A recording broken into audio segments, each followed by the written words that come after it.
avec Franck Ouvry pour Victoire. Bonjour Franck. Bonjour. Bon alors le principe de l'émission vous le connaissez, je commence tout de suite par votre première victoire, est-ce que vous pouvez nous la raconter? La première victoire, oui, c'était à Alençon avec Tavolino monté en 88, je pense. Oui. Tavolino donc à Alençon et alors ce jour-là, dans quel état d'esprit étiez-vous avant la course?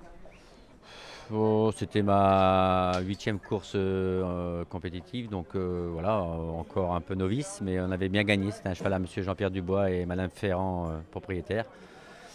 On s'était bien régalé. Et vous avez eu le temps de comprendre voilà, que c'était la première d'une série qui allait suivre ensuite, mais vous avez eu le temps de comprendre comment ce succès s'est construit? Oh, sur le coup, on réagit pas trop. On est très fiers, mais je pense qu'on réagit quelques heures après. Et puis, mais sur le coup, on est très, très euphorique, on va dire. Le cheval était facile à monter ou pas? Ouais, c'était un cheval sympathique avec beaucoup d'allant, mais il était trotteur, donc c'était bien. Alors parlons maintenant de votre plus belle victoire à ce jour. À votre avis, vous retenez laquelle en priorité?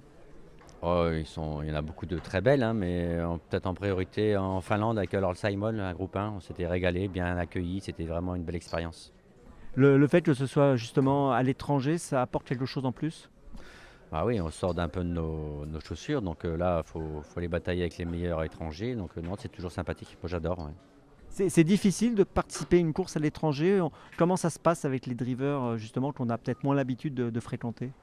Oh, dans les pays nordiques, les drivers sont très respectueux. Il y a quand même pas beaucoup de professionnalisme, donc non, c'est toujours assez facile. Et puis quand vous venez de courir les courses en France, que vous arrivez à l'étranger, on n'est jamais perdu parce qu'en France, c'est un gros niveau, quoi. Earl Simon, vous nous en parlez un peu de ce cheval, hein, ce que vous a apporté votre plus belle victoire. Quelles sont ses particularités selon vous? C'était un cheval très sympathique, très trotteur et on pouvait faire tout, la vitesse, la tenue, devant, derrière. Enfin, il était vraiment à l'écoute du driver, c'était un plaisir à driver.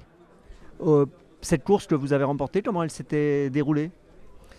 Un petit peu, j'avais le numéro un, donc pris de vitesse un peu dans le premier tournant et puis après, au moment opportun, j'ai pu ressortir en face, bien me faire ramener. Il avait fait vraiment une très belle ligne droite et venir gagner sur le poteau, quoi. C'était bien. Et justement, est-ce que vous êtes du genre, et ce jour-là, est-ce que vous aviez préparé un peu une tactique pour gérer ce numéro un ou est-ce que vous êtes le type de driver qui s'adapte un peu à la situation?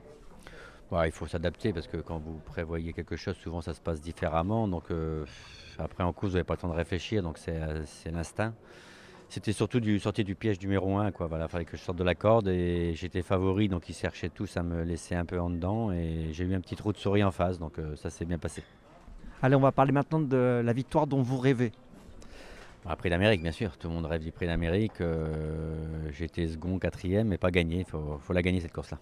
Bon, déjà d'être sur le podium, ça a dû être extraordinaire. Vous nous rappelez avec qui vous avez fini deuxième et quatrième? Davidson Dupont, c'était vraiment, on était battu par FaceTime ce jour-là. Après le coup, on était battu par un des meilleurs chevals en France. Donc, pas de regret, mais bon, un petit peu quand même. Bon, en tout cas, déjà, vous êtes quand même, vous figurez au palmarès hein, sur un podium, c'est quand même génial.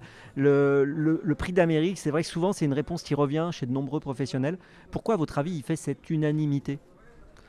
Parce que c'est une des plus belles courses au monde. Vous parlez tout le monde du prix d'Amérique, tout le monde le connaît. Donc, c'est vraiment. Il est chez nous en plus, donc c'est magnifique. Et puis, c'est rêve de tout driver de au moins le courir déjà.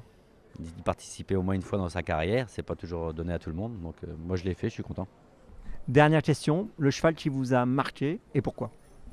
Moi, je dirais il y en aura deux. C'est Ourasi quand j'étais plus jeune, et puis Ready Cash. Et un petit mot sur chacun des deux. Ourasi pour commencer. Ourasi, j'étais jeune, et puis c'était vraiment, je pense, connu de tout le monde. C'était un peu le Zidane des courses, comme le Jean-Michel, c'est un peu Ourasi. Donc il y a sa statue à Vincennes, ça restera gravé. Il y en a plusieurs d'autres bons, hein. Et puis Ready Cash, c'est vraiment la valeur montante de l'élevage français, les courses en France. Deux grands chevaux, je pense. Deux profils finalement assez différents, hein. Deux chevaux d'exception avec des profils différents. À l'opposé, le roi fainéant et le tendu. Complètement. Merci Franck, merci beaucoup.